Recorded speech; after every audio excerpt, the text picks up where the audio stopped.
Hi, this is Mike Green, and this is Nightfall. Nightfall is based on the strings recordings from when we recorded Sunset Strings. We took those recordings and did a lot of processing, and in many cases mangling, to create a huge palette of new sounds. Then we put it all into an environment with all sorts of features that give you an easy way to create soundscapes on the fly. So what kind of processing did we do? Well, in some cases, we focused on making them pretty.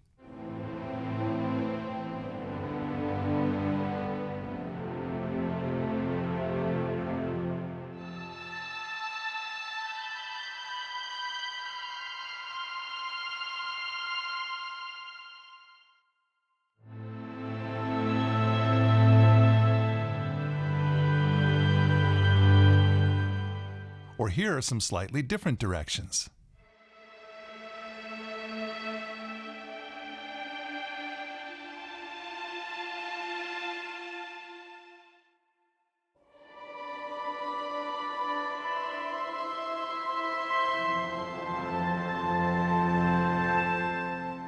Here's one based on harmonics.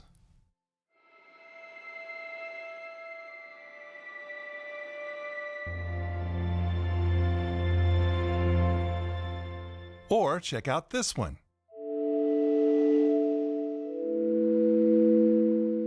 And then we took things a little further out there.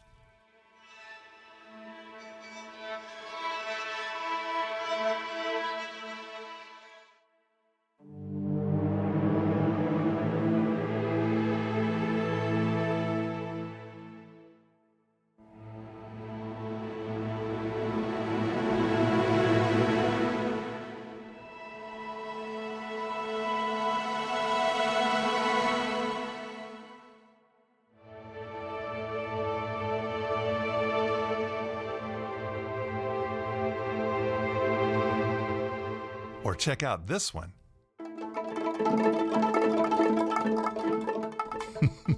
And then we went a little further still with some drones.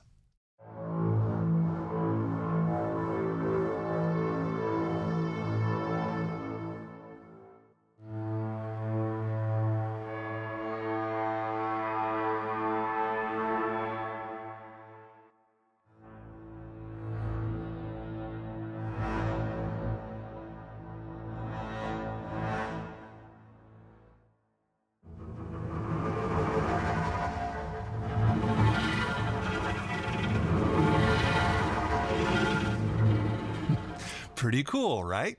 But now, let's have a little fun with this and bring in layer 2. And let's call up that heat sound that we heard earlier. So now we can play both.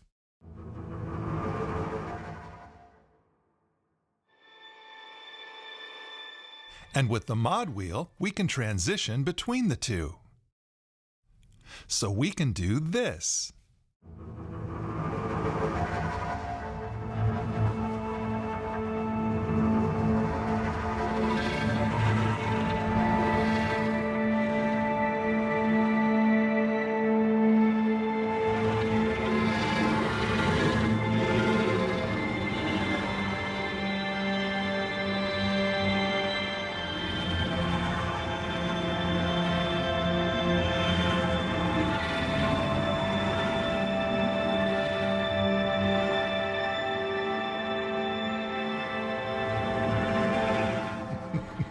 I do like to have fun with the two-layer system.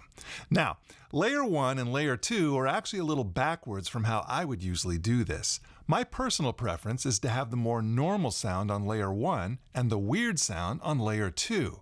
Like maybe we could start with Massive, which is this full and grand string section.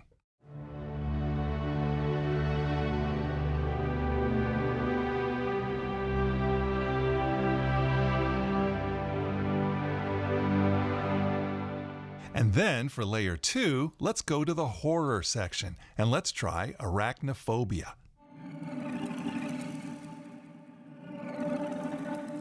Okay, that's fun, but let's try Strange Transmission.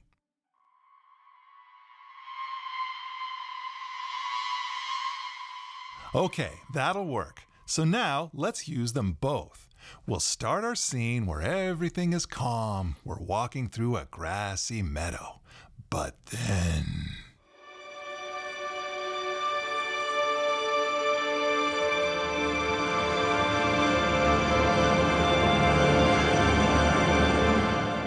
It's fun. Now, you may have noticed that I'd switched the Modwheel Behavior setting from this to this. This first option makes it so you hear only layer 1 at the bottom and only layer 2 at the top of the Modwheel.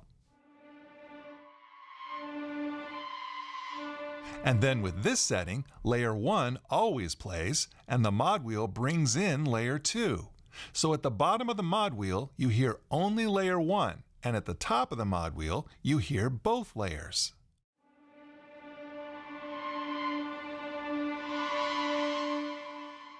And of course, the waveform graphics fade in and out so you can see what's happening.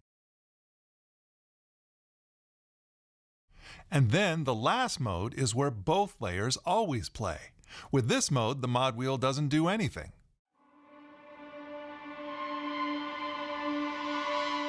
Although, we do have this expression link button, which links expression with the Modwheel, which is often handy.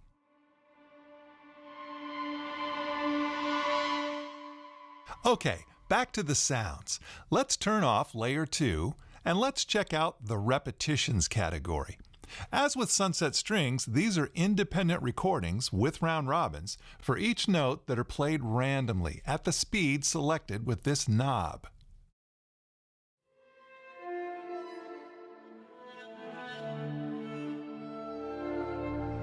The repetitions are so cool, and we'll come back to them. But for now, let's move on to the shorts.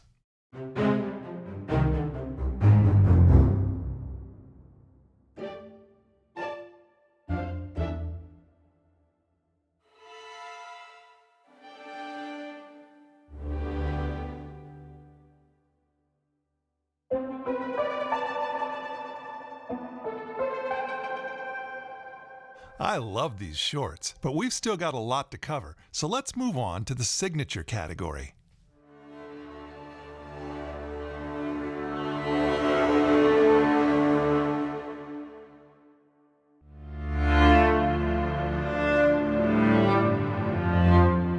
In this subsection, we did some tempo syncing of some of the Sunset Strings articulations. Moving on, we also include loops.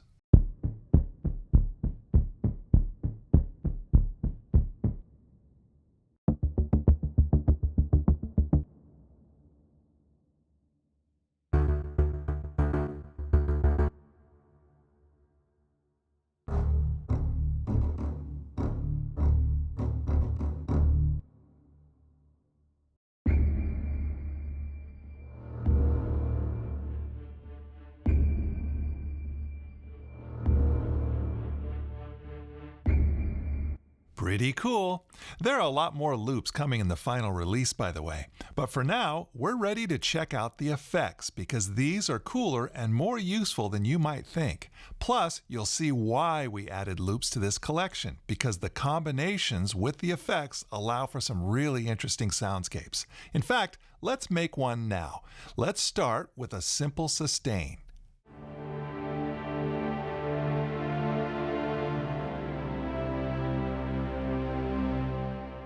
Now, for each layer, you have tone, distortion, filter, motion, delay, and reverb.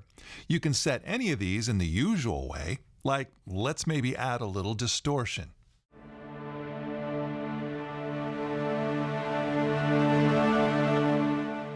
Or we can set the filter. This can be low pass or high pass. I'll use low pass here.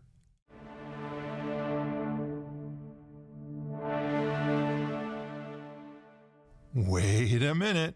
Are you thinking what I'm thinking? How cool would it be if we could use the Modwheel to control the filter?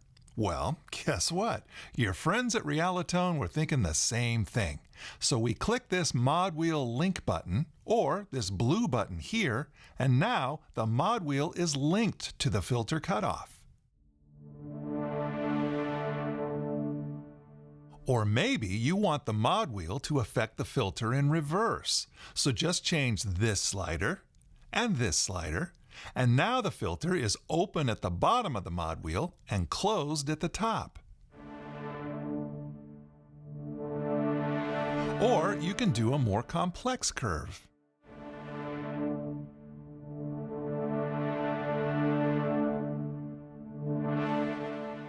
For this, though, I'm going to keep it pretty basic. We'll start with the filter partially open, then all the way open at the top of the mod wheel.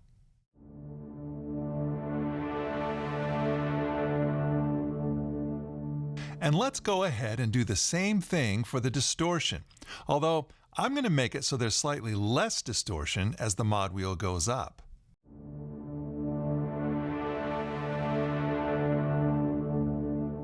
It's subtle, but I like it. So now let's get to the fun part, and let's take a look at this motion effect. Now, when we first made this effect, we called it pulse because it was mostly a volume pulsing effect, but we also gave it the ability to do auto pan, so we changed the name to motion. No matter what it's called, though, I'm going to do volume in this example. Now, personally, I like to sync to specific timings, but you also have the option to just choose a timing that's not in sync.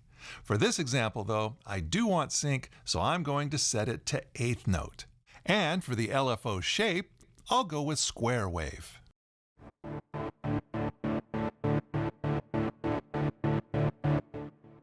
Starting to get fun, right? Now, it sounds like the delay might be set to 8th note as well.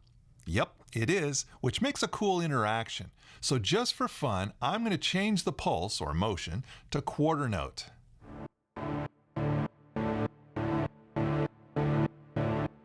Ha! Let's make things even more interesting and add layer 2 to the mix. I'll turn off layer 1 and turn on layer 2, and let's go with ghosting.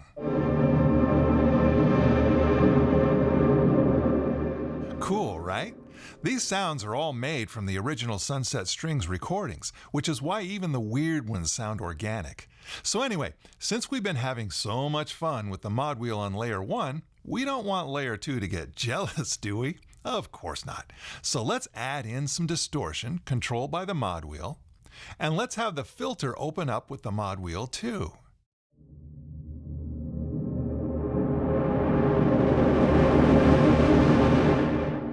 And now, let's see what we get if we bring back layer 1.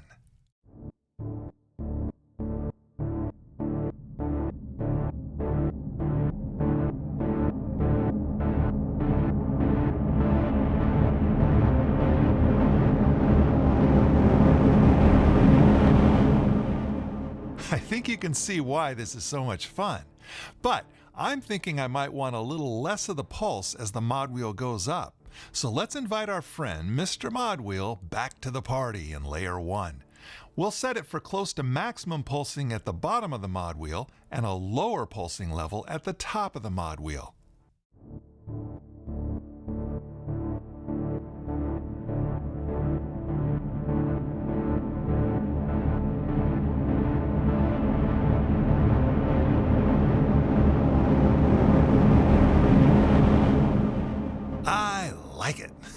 You can get really creative with this. In fact, remember when I said this was one of the reasons we included loops in this collection?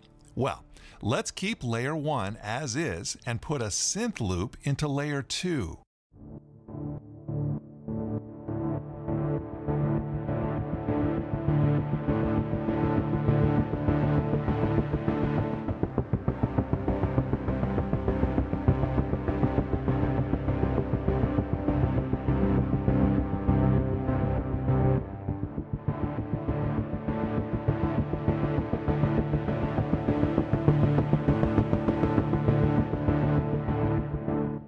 Or let's try a cop show where the detective is about to figure out that the murderer is his partner.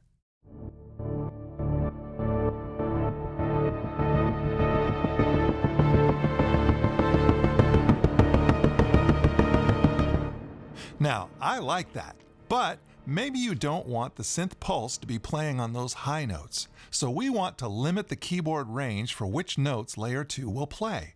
Let's go to the Keyboard Mapping tab, and from here we can select the Layer 1 and Layer 2 ranges.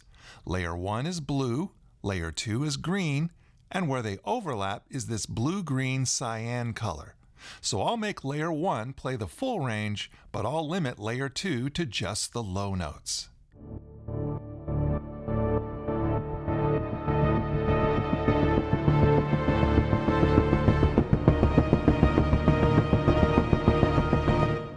Ooh, I like that even better.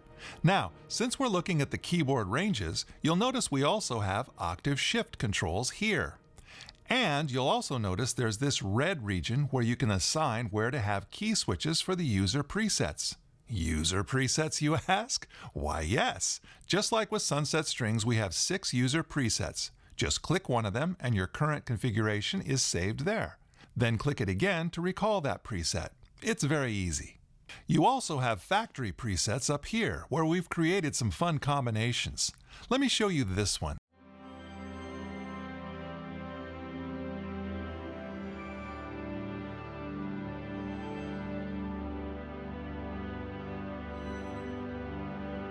I wanted to play that one because it shows off one of the repetitions, and we didn't get a chance to show much of them.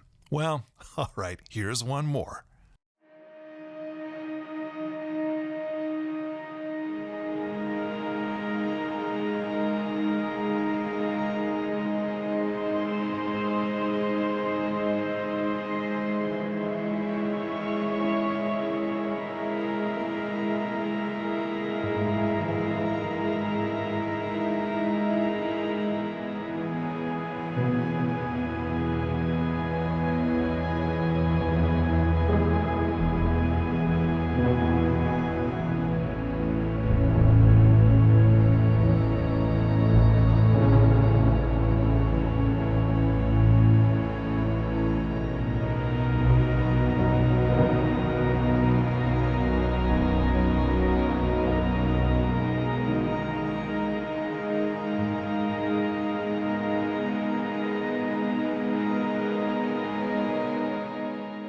That's so nice. We are out of time, so I'm going to close this video with a piece by Vincent Carlo, who also wrote the opening piece. He's really talented.